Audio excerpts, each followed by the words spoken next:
As Bismarck moved from radical to pragmatic, he was at last offered a position in which he would shine: the position of envoy, diplomat, and deal-maker.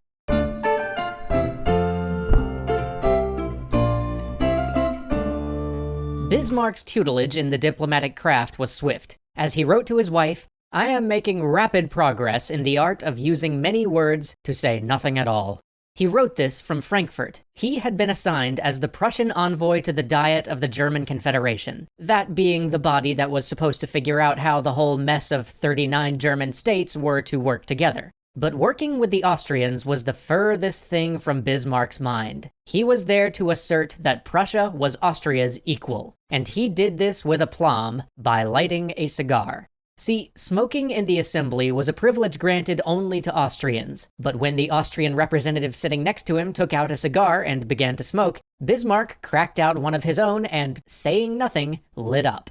The press loved it. His enemies loved it too. When he returned to Berlin, one of them claimed publicly that the only thing Bismarck actually accomplished in Frankfurt was burning a cigar. And, of course, because old habits die hard, one thing led to another, and the ever-diplomatic Bismarck found himself once again on the field of honor, trading shots with a fellow Prussian over a cigar burnt to snub the Habsburgs. But his time in Frankfurt taught him one thing: if the Prussians were ever to carry the same weight amongst the German states as their much larger rival, they would need allies. So he began to court what he saw as the two most valuable possible confederates for Prussia: Russia and France. But then, in October of 1857, the King of Prussia suffered a stroke. The king's brother, named Wilhelm because, of course he was, why should a family have to come up with more than one name, took over the leadership.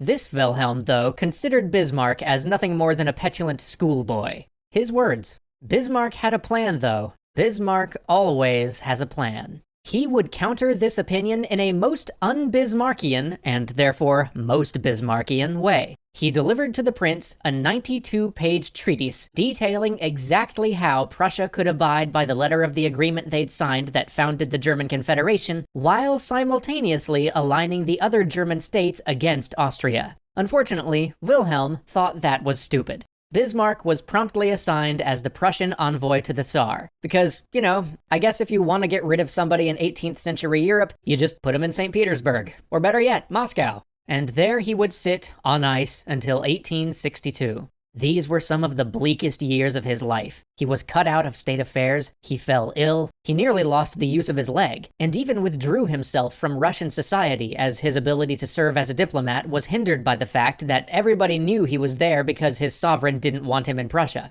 But, at last, a strange letter came, one saying that he should return to Berlin with haste. When he got there, against all odds, he was asked to serve as the head of government. You might reasonably ask, why? Why would the king who had so long snubbed him ask him to run the state? How could he go from a remote diplomatic posting to the head of domestic affairs? Well, because nobody else wanted the job. At least, nobody else the king thought wouldn't plunge the country into civil war. You see, for a year, the Liberal Party had refused to grant funds for the army. And if you know anything about Prussia, you know Voltaire's old adage: where some states have an army, the Prussian army has a state.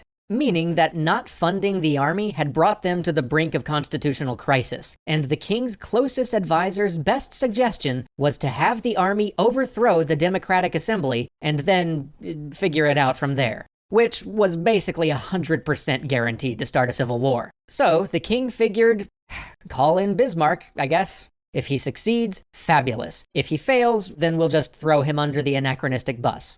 As the announcement went out, no one in the wider world of Europe really thought he had a chance. Neither did many in Prussia. For 2 weeks, Bismarck had to scramble to pull together a cabinet, because nobody thought his government would last. Simultaneously, he also had to bolster the spirit of the king, who, in his dejection, was continuously on the brink of giving in. And in the midst of all of this, almost as an offhand remark to those who were debating funding the army, he said the words that would define him and define the age. The great questions of the day will be decided not by speeches and majority votes, that was the great mistake of 1848 and 1849, but by iron and blood.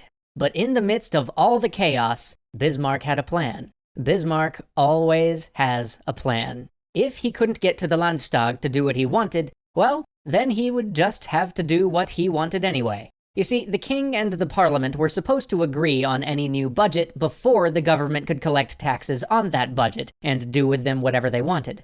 Everyone else took this to mean that the government could not collect taxes without Parliament's approval. But Bismarck had other ideas. See, the Constitution didn't really spell out exactly what the government was supposed to do if the king and the Parliament couldn't agree on a budget. So Bismarck just said, well, we don't have a new budget. Guess we have to keep collecting taxes based on last year's budget. And so sent out the king's tax collectors to do what they did best. For nearly half a decade, the government would continue to collect the 1861 budget, and the king would have a stream of revenue without asking Parliament for a thing. With that settled, Otto now had the prestige and the freedom to turn to what he saw as his larger project, positioning Prussia to be the preeminent power in Germany when the German states finally unified. He moved rapidly. First, he checked in with France to see if they would stay neutral, or perhaps even join Prussia if an armed conflict broke out between them and Austria. Then he wooed the smaller German states to begin voting with Prussia, even as he was baffling the Austrians with an alternating volley of threats and lofty promises about how much they could accomplish together. But even as he was holding his own in German affairs, his zeal abroad nearly cost him his ministry. A rebellion had broken out in Poland, and the Russians were eager to quell it, already sending in troops. Bismarck immediately dispatched Prussian divisions to the Polish border and sent a note to Russia basically saying, "Hey guys, we can totally help you with that." Soon, protests over this action broke out from the other major European powers, with France, Great Britain, and Austria all condemning Berlin. Many thought that Bismarck would have to resign over this, but the king, the very same one who had exiled him to Russia before, refused his resignation. Soon, Europe's ire turned from Berlin to St. Petersburg, and while the matter would blow over in time, to the Russians, this unification of the European powers against them brought to mind the recent and disastrous Crimean War, and in doing so, reminded them just why having an ally in Prussia might be valuable. But just as this affair was being put behind him, his great project was again in jeopardy. The Emperor of Austria had invited the Prussian king to a congress of princes to discuss the matter of German unification. Bismarck at once saw that the Austrians had stacked the deck, and any vote at such a conference would go in their favor. But he also knew that he wouldn't be able to convince the king that an invitation from other princes was a trap.